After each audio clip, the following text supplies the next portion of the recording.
The following program is the work of the broadcast students at the British Columbia Institute of Technology. BCIT Magazine features news stories from around the Lower Mainland which were produced over the last week. Responsibility for the content of the show rests completely with the students and their instructors.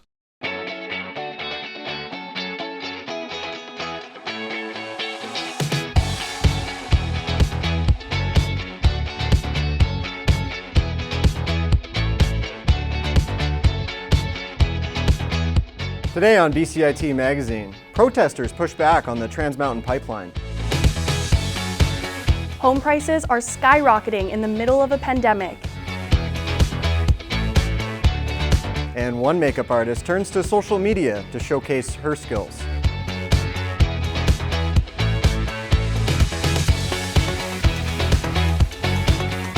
Welcome to BCIT Magazine. I'm Michael Williams. And I'm JC Chambers. Here's what's happening in Metro Vancouver. Environmental activists gathered near Colony Farm to voice their concerns about the Trans Mountain Pipeline expansion. Reporter Nate Lewis has more. With handmade signs and high spirits, people gathered along the Lougheed Highway, just outside Colony Farm Regional Park in Coquitlam.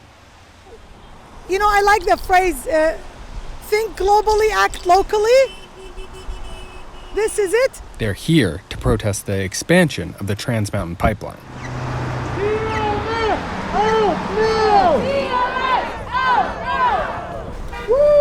When I see people like looking and honking, a lot of people online, they can't be here, but this is, every one of us is representing hundreds who cannot be here.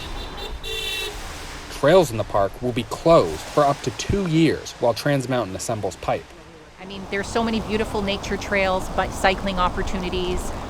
People come here for walking their dog. This park is home to over 200 bird species. We don't want to see the pipeline. We know that it's not just Colony Farm that's being affected, but many, many other natural areas along the route. It wasn't just adults speaking out. Some of the younger protesters had a lot to say. We really liked it, and we don't want to have like almost 11 acres of it destroyed. Tell Trudeau that we don't want his pipeline. No way. In an emailed statement, Trans Mountain said they are committed to returning Colony Farm to same or better condition after construction. Behind me, you can see some of the markers of Trans Mountain's early construction, which will begin in earnest tomorrow. People are waking up.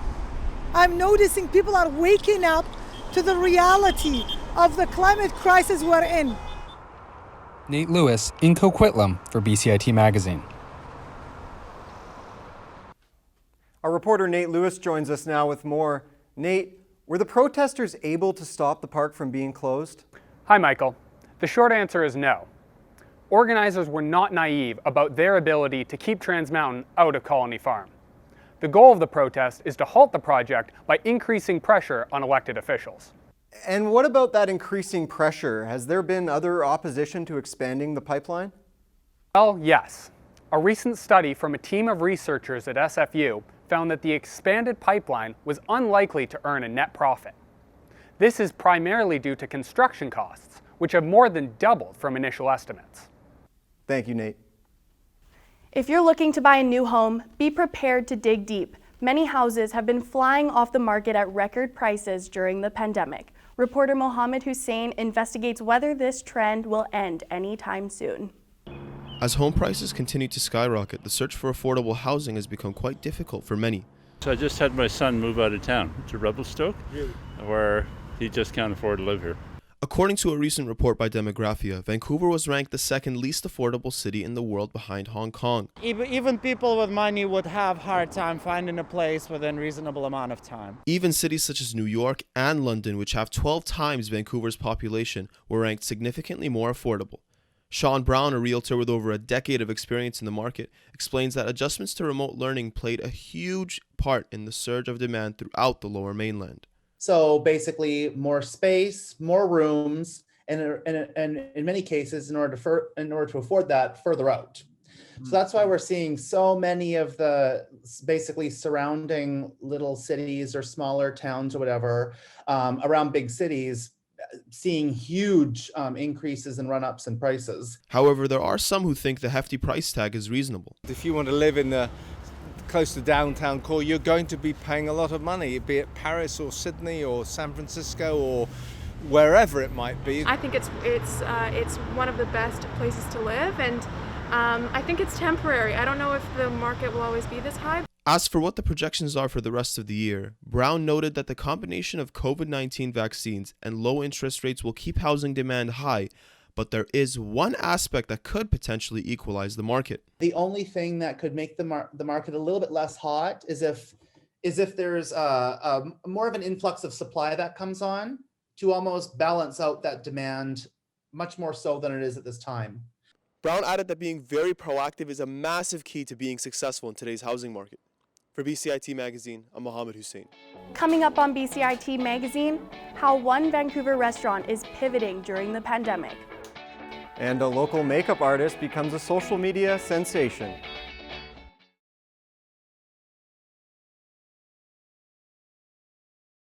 Welcome back to BCIT Magazine. Restaurants are trying their best to survive this pandemic. With stricter safety rules and fewer seats, what will the future hold for businesses? Reporter Ben Bazran went to find out. Even though we're still in a pandemic, restaurants are now open. Hannah Flath, the manager of the Beach House, a popular West Vancouver restaurant, understands the responsibility of operating a busy restaurant in this pandemic and knows how to keep people safe. Well, besides the obvious by adding plexiglass and spacing between tables, all of our staff has to do a mandatory temperature check before entering the building. Any signs of COVID or any other sickness, we ask our partners to stay home, as well as all of our staff wearing masks from the moment they enter the building to the moment they leave.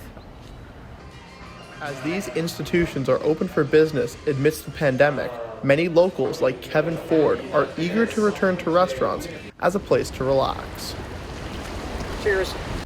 It's been completely renovated over the last year and a half, and I think I like the work they've done with it. I find it attractive. I walk here every day on the Dunderray seawall, and this is at one end of that, and I do a pit stop here there every once in a while, just to plug in on the computer or drop in for a drink.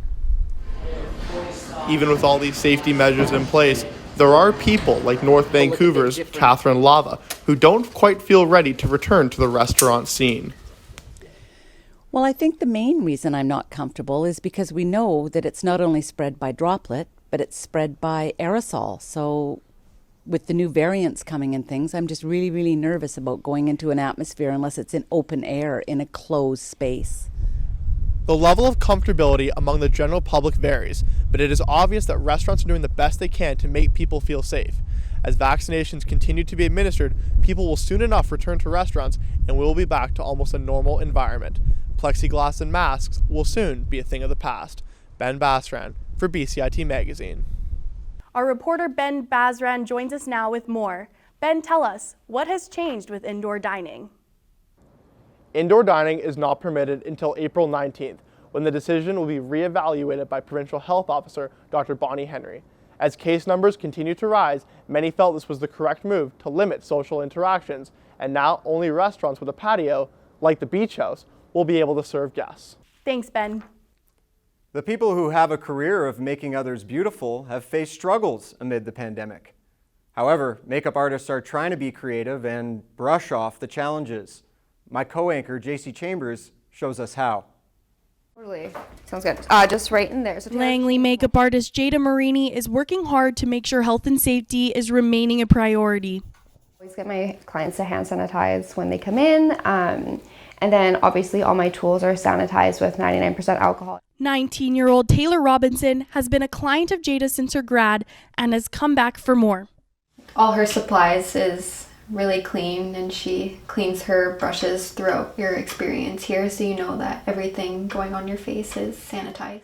In the midst of the pandemic, Jada is still able to find clients and make an income. A lot of people are getting photo shoots, so they hire me out. And then for myself, I'm always getting models to come in my studio just to create all the content I can and fill my time up. And honestly, I feel like content creation is a full-time job in itself.